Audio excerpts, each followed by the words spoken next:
भंडारा जिल्ह्यातील नगरपरिषद साकोली शेंदूरवाफा येथील जनतेतून निवडून आलेल्या भाजपाच्या नवनिर्वाचित नगराध्यक्ष देवश्री मनीष कापगते यांचा पदग्रहण सोहळा नगरपरिषदच्या आवारात पार पडला।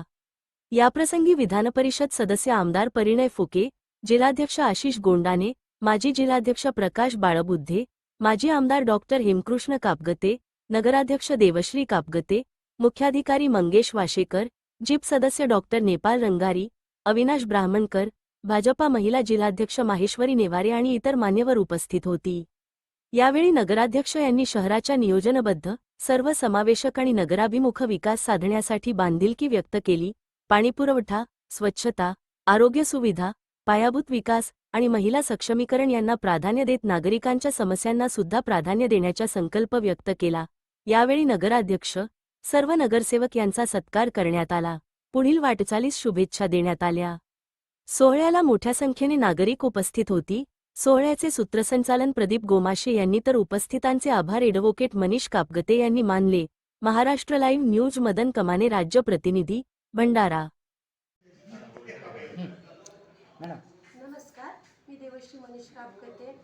साकोली शेंदूरवाफाच्या जनतेने मला जेवढ्या विश्वासाने ह्या नगराध्यक्षपदी विराजमान केलं, तेवढ्याच विश्वासाने मी त्यांच्यासाठी 5 वर्ष नक्कीच काम करेन आणि जो ज्यांचा विश्वास आहे तो विश्वास मी नक्कीच संपादन करेन आणि प्रत्येक छोटे मोठे कामांना त्यांना मी धावून जाईन आणि जास्तीत जास्त काम करण्याचा प्रयत्न करेन। धन्यवाद। परिषद चांगली असली पाहिजे, या स्वच्छतेसाठी आपल्या सगळ्याच गोष्टी चांगल्या असल्या पाहिजे, म्हणून नगर परिषद जर घरी तेवढंच तुम्हाला आकारण्यात येणार। दुसरं, आपण जी निधी राज्य सरकारकडनं आणतो त्यात 90% भले राज्य सरकार देते, 10%चा शेअर हा तुमच्या नगर परिषदेचा असतो आणि तुमची नगर परिषद ते 10% भरता आले पाहिजे। याची क्षमताही तुम्ही पुढच्या वर्षात, 1.5 वर्षात, 2 वर्षात वाढून घ्या ही अपेक्षा करतो। मनीष भाऊ 5 वर्ष नगरसेवक होते, वकील आहे, मनीष भाऊ चांगलं मार्गदर्शन करतीलच। पण ताई, तुम्ही बाकी स्वतः तुम्ही हुशार आहे, तुम्ही चांगल्या स्विमर आहे आणि तुम्ही अनेक महिलांना स्विमिंग शिकवली आहे। तसंच तुम्हाला आता या नगर परिषदेला चांगली स्विमिंग शिकून नगर परिषदेला थोडंसं वर आणायचं आहे। सगळ्या क्षेत्रामध्ये तुम्हाला या शहराच्या विकासासाठी किती निधी लागणार त्यासाठी मी तयार आहे। तुम्ही फक्त प्रस्ताव टाका, पूर्ण निधी आणून देण्याची जबाबदारी माझी। पण मॅचिंग फंड 10%चा तुम्हाला तुमच्या नगर परिषदेला करायचं, त्याचंही व्यवस्था तुम्हाला करून घ्यायची आहे। 10% तुम्हाला भरायचं, 90% किती निधी लागली ती आणून देण्याची जबाबदारी मी घेणार आहे। इथे आज सर्वच पक्षाचे नगरसेवक आहे।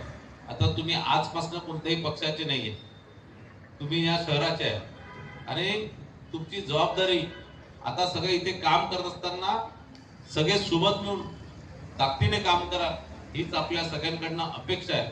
आणि पुढे आपलं साकोली शहर, साकोली शेंदूरवाफा शहर एक स्वच्छ सुंदर शहर बनवू, हीच आपल्या सगळ्यांकडनं अपेक्षा आहे। या फ्लायओव्हर आणि या हायवेमुळे आपलं शहर तसं सुंदर दिसतं, ते नॅशनल हायवेज आहे। इतर कामात ते आता तुम्हाला तिथे काही काम करायची गरज नाही, पण बाकी सगळीकडे तुम्हाला समान काम करण्याची गरज आहे। आणि सीओ साहेब, सगळ्या नगर परिषदेमध्ये सगळ्या वार्डांमध्ये स्वच्छता राहिली पाहिजे। जे तुमच्याकडे कर्मचारी आहे त्यांचं वाटप त्या त्या एरियाच्या हिशोबाने आपण केली पाहिजे, ही आपल्याला विनंती करतो। आपण सर्व आज या पदग्रहण कार्यक्रमात आले म्हणून आपल्या सर्वांचा आभार मानतो। आता देवश्रीत राही आपण पदग्रहण आपण करू। कोणाचं आणखी भाषण आहे का?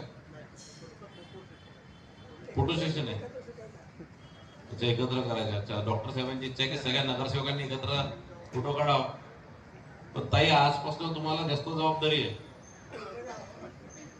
तर तुम्हाला आजपासून सगळ्यांना घेऊन चालायचं आहे आणि सगळे विकास कामं करायचे आहे, शहरात फिरायचं आहे। आणि आपण निवडणुकीत लोकांना सांगितलं होतं की तुम्ही राहणं तुमचं साकोलीत एक कार्यालय शेंदूरवाफेमध्ये राहणार, तर शेंदूरवाफ्याचं कार्यालय लवकरात लवकर सुरू करून आणि रोज नगर परिषदमध्ये तुम्ही लोकांना सांगा, बॅनर लावा किंवा मेसेज टाका की तुम्ही इथे किती ते किती बसणार, म्हणजे सामान्य लोक, सामान्य नागरिक तुम्हाला भेटण्याकरता, तुमच्याकडनं काम करून घेण्याकरता इथे स्पेसिफिक एका टाइमवरती येणार। या सूचना तुम्ही आज किंवा उद्यापासून सगळीकडे सांगून द्या आणि तुम्ही रोज नियमित इथे बसा, जेणेकरून सामान्य लोकांचे कामं झाले पाहिजे। एक तुम्हालाही शुभेच्छा देतो आणि पुढच्या वाटचाली करता तुम्हाला खूप खूप शुभेच्छा। धन्यवाद। धन्यवाद भाऊ. आपण आपल्या मार्गदर्शनातून साकोली शेंदूरवाफा या नगर परिषदेबद्दल असलेली तळमळ व्यक्त केलेली आहे आणि जास्त